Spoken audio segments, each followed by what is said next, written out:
do you help Dame more on defense than Simons can currently do? Or do you kind of stick with it and see how it works? Do we trade or do we keep Anfernee Simons?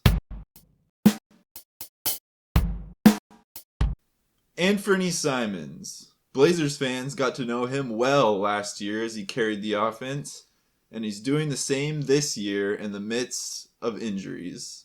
He was drafted with the 24th pick in the first round in 2018. Simons exploded onto the scene during his 37-point outburst against the Kings that year when the Blazers were resting everybody, trying to dodge a playoff matchup, by the way, with the Oklahoma City Thunder. Then they ended up playing against the Thunder, and remember what happened on that. We have Simons to thank for that. And that was the first chance we got to see him really explode onto the scene. And over the years, he's really developed steadily, consistently, until this year, he's really, really jumped onto the scene. Yeah. From the very beginning, we all knew that he had insane athletic potential and that he could develop some really great skills potential. And he's really gotten to that point over the last couple years. Yeah, last year in particular is when I think everyone kind of saw him really showcase all of the skills that he had. Before that, he was, single-digit scorer. Didn't really get that much of a chance. Inconsistent. Didn't get a lot of shots per game. But when he had the reins of the offense, he ended up averaging 17.3 points per game that year. And after Lillard went out and he really started getting the primary role, his stats were obviously higher than that. And then this year, he's averaging career high 24.7 points per game and 4.5 assists. Lights out shooting. The decision making is coming along. It's improving. There's still times where he has those really bad facepalm turnovers that really needs to be cut down on. But you look at all the other areas, he's definitely making a jump. His efficiency is just through the roof, especially with catch and shoot. Every time he catches and shoots, it's going to go in, right? And so it's just he's showcasing a lot of his potential. And you pair that with his athleticism. He's already getting to the line more than CJ ever did. Not to always compare it to CJ, but it's an easy comparison to make. It is an easy comparison to make, and you just look at that athleticism paired with his awesome shooting, and that's a high ceiling player. Yeah, the turnovers are definitely the biggest concern that I still have, but he's still so young. He came into the league as just a kid, and even now that he's in several years, he's still younger than some guys are, in their sophomore year when they go all the way through of college. So totally different kind of a timeline for him, and he's really come along. He's basically the age now that Lillard was when he was drafted. So I think kind of starting to see him ascend towards his prime. Definitely asserting himself. And you brought up timelines, and that is always the interesting question because their games are kind of similar in terms of the shooting and the being a guard, and neither of them are lockdown defenders. That's always the thing that comes up. Because neither of them are really great defenders, what do? Do you kind of help Dame more on defense than Simons can currently do? Or do you kind of stick with it and see how it works? Do we trade or do we keep Anfernee Simons? I mean, I think that we just keep him. I don't really have this timeline concern that a lot of people seem to have, that Simons and Dame are just on such completely different age ranges that they can't play together. I mean, Simons has developed a lot so far, and I'm not saying he's at his peak yet, but I don't think he's that far off from being in his prime. And Dame is still in his prime. And so if you have two players of that caliber that, are in different parts of their prime, but playing at an extremely high level, I don't care that they're 10 years apart in age. It just doesn't really matter in the long term as long as they're playing well together and have the same goal in mind, And maturity plays a huge role too. Like if Anfernee has the maturity of someone who's more on Dame's timeline, it's all the better that he's a few years younger and has the extra athleticism. So I'm not really worried about that. And as far as them playing together, it seems like the defensive thing can be an issue sometimes, but we have a few guys who have really helped kind of patch up some of the holes on defense with like Josh Hart and Jeremy Grant and even Eubanks, kind of anchoring the defense. The Eubanks train. I just don't have the same concern about defense that I did when it was Dame and CJ with like Harkless. And even worse than that, Carmelo Anthony. Yeah. Yeah, that was rough. Bazemore. Well, and I agree with you in terms of the age thing. The timeline part of the equation on my end comes from Dame's side.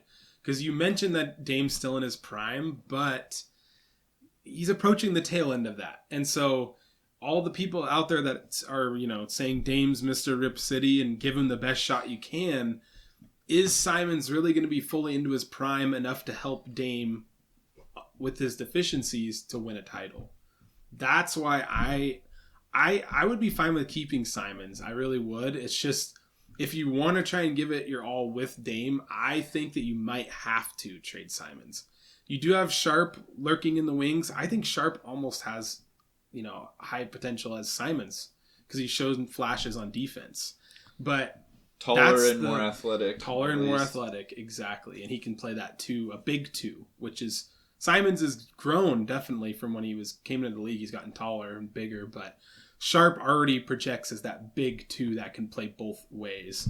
So for me, I'm not just going to trade Simons for any player. And I think if you don't find the right deal, do not trade him, because he's shown already that for his contract that he signed this offseason, he's a bargain. Like $25 million a year. That seems like a great price for him already. But a lot of people thought it was kind of overpaying for him, but I agree. I think this year he's already starting to prove that he's worth that and maybe more. You look at Jordan Poole and Tyler Hero. They signed similar deals this offseason, and Simons has vastly outplayed them. Actually, they were more expensive in Brunson. And Simons has outplayed all those other contracts, and he looks like he still has room to grow. So that's why it is hard to give. You're not giving Simons away either. I would only really throw Simons into a trade for players that are like those wings that would pair well with Jeremy Grant and Damian Lillard. Swing for a wing. Swing for a wing. So I would only trade Simons if players like Jimmy Butler's caliber come available, because Miami has really struggled. That'd be hard to say no to him. Lillard and Butler on the same team. That is a really great and nice fitting team. Grant can handle the ball, or Jimmy Butler can handle the ball, kick out to Grant. Grant's shooting all three like 50%. Of those guys could. It would be such a perfect combination right there. I would trade Simons for somebody like Pascal Siakam or OG Anunoby if the Raptors decide that they have two other wings in Scotty Barnes, who they're not going to trade for anybody. They have those three guys, Barnes, OG Anunoby, and... It's like the Raptors have a luxury of wings, exactly. And the Blazers have a luxury of guards. Maybe exactly. You just swap some of those around. Yep, that's my thought process. So if the Raptors are looking to trade one of those guys, you would throw Simons into that. But I wouldn't trade Simons just for some random player. I think he has enough potential to be the centerpiece in a trade, even for Kevin Durant. If Kevin Durant becomes available. I was going to mention him. I mean, for now, keep him. If the right deal comes along, move him. But I think that what this season has proved so far is that he's better off the ball. We need a backup point guard. I think that's probably move number one for the Blazers, is to get another good ball handler to allow him to play off the ball and maybe help out with some of that turnover issues. And because Lillard's had, he's been pretty shaky so far this year as far as injuries go, it'd be nice to have just another ball handler out there to allow Simons to move off the ball, be more of a catch and shoot player, which seems to be his skill set. Yeah, I mean, I absolutely agree that Anfernee plays a lot better when he can play off the ball. When he can spot up and shoot rather than having to bring the ball up the floor, he's just a much better player. And I honestly think that he could be a 30-point scorer with Damian Lillard in the lineup. I think there's enough shots to go around. I think that he shoots with high enough accuracy. And the other thing is, I understand your point about maybe needing another point guard, because Damian and Anfernee aren't always going to play together. They can't, because we need the scoring out there. But I think when the Blazers are healthy, we actually have the pieces that we need, between Josh Hart bringing the ball up the floor and Justice Winslow playing point forward, maybe GP2 coming off the bench. And I just think that maybe the ball handling is already there when we're healthy.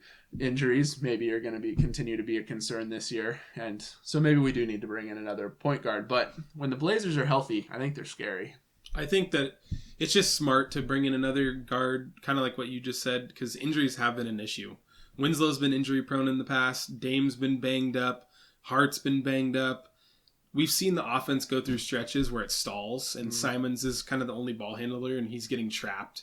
That's where a lot of those silly turnovers come from, and there's nobody else to turn to on the bench in those situations. So I really think it'd be smart to just grab another point guard, not like a superstar, super sub, just somebody who can run the offense when the offense is stalling and keep Simons off ball. If only we had Brandon Williams still. Nope, not a pure point guard, not NBA player. So you mentioned Simons averaging 30 points per game. Do we think that Simons is hitting his peak right now? Or how much room does he have to grow still? Could he become a 30-point per game scorer in the near future? Or is it going to take a few years for him to get there? What are we seeing right now on his arc? Do we think he's nearing the top or at the top or just beginning the climb? I think that if he can play catch and shoot 3-point shooter, he can average 30 points a game. I mean, I think he's going to get the looks that he needs to get that many points. If he has to bring the ball up the floor and try to facilitate the offense, it could be a while before he gets to that point. But if he can play with Dame and with all of the attention that Dame draws, I really think that he has the chance to be there. And I think that he could be a 30-point a game scorer in the next couple of years. It's funny, I would almost argue the exact opposite. I think that he could be a 30-point per game scorer if he's the ball handler, if he's the primary playmaker and scorer. Because when you have Damian Lillard out there taking, a certain amount of shots or being the guy, Jeremy Grant needs a lot of shots right now too with how he's playing. Yeah, it's like not necessarily a bad thing that he averages less because that just sort of indicates the depth of scorers on the Blazers, but I've wondered for a while now if he's kind of needs his own team to really reach his peak, or if he'll. It's a complicated question though, because you look at someone like Klay Thompson or something like that. He probably could have averaged 30 on a team somewhere, but he chose to be the second option on a team that's won 4 championships so far. I think Simons could be averaging even more points per game because his shooting percentages have actually been very efficient. He's shooting, with Dame out something like 62% true shooting percentage. And he's had been such a volume 3-point shooter, but he's making them at, almost 40% as well. But the Blazers have 2 other 20-point per game scorers. Imagine having 3 20-point per game scorers on one team. So I doubt he's going to take enough of their points out right now to become a 30-point per game scorer. But he has the potential, and if we do keep him, as Dame kind of tails out of his prime, and, Grant is good, and hopefully he resigns, please resign. He'll start to tail off at the end when Simons is only like 27. And that's like at your athletic peak in the NBA around that age. Then he could be taking the league by storm. And it's just a matter of will we see it? Will we keep him to see that? If not, will we see it somewhere else? One thing I'll give Dame a lot of credit is he has matured a lot over the last few years, and he is very willing to let other players have great games. I'd say he's always been that way to some extent. I think he's been that way his whole career. I just think he's never had players that could have good... Be like, please, Aminu, have a good game. He's pretty much the type of guy who's just like kind of has been forced to score 55 or whatever in a losing effort. But I think that Anfernee, if nothing else, can have a significant number of games where he's in the high 20s or 30-point games. Maybe Definitely. Not an average, but I think that between Dame... He's already there. Between Dame and Anfernee, I think one of them can have 30, the other one can have 20, and if Grant pours in 26, we're looking pretty good. Like you said about him taking the league by storm in a few years, he just has the perfect skill set for that right now. The size, the shooting, you can shoot threes and you're a dunk contest winner. Yeah. That gets a lot of, votes for the All-Star game. And a pretty solid ball handler too. If he can start to clean that up a little bit more, be an even better ball handler and a better decision maker, then he really could take the league by storm. Who's his player comp? What's his ceiling? That's tough because... I thought you had one all lined up ready to go. I know. Vince Carter, right? It's not Vince Carter. I think Shaedon Sharp's closer to Vince Carter at his peak. Kobe Bryant. I would say it's almost like his cousin, maybe. What about T-Mac? He's, maybe not quite as tall as T-Mac, but T-Mac had the ability to throw down a massive poster. And he could, score 13 points in 33 seconds against the Spurs. Like, Simons can get that hot, and Simons can score from three. Simons can score from mid. So I think that that's kind of like the peak player is T-Mac, which is high praise because T-Mac's probably like my favorite player ever to watch. But we'll see if he can get that high. That's tough to do. Yeah. I mean, you brought him up earlier. I think he could be a more athletic Klay Thompson. I mean, the shooting ability and just he could have that kind of game where he doesn't dribble the ball and scores a ton of points if he can play off ball. And I think that might be his best look, at least on the Blazers. I just hope he brings that defense. I was about to say the biggest difference there is the defense, because Klay Thompson in his prime was a lockdown defender, and I don't know if I see that from Simons. Is there anything that would stop Anfernee from being able to play that level of defense? He has the athleticism. He has the athleticism, and he's not small. He's like 6'4" compared to Klay, who's like 6'7". Yeah. But yeah, I hope that he continues to make strides on defense. He's got a coach for that, the type of coach who can maybe help him there. The ups and downs of Anfernee Simons really mirror the ups and downs of being a Blazers fan. Check out our last video to see what that's all about.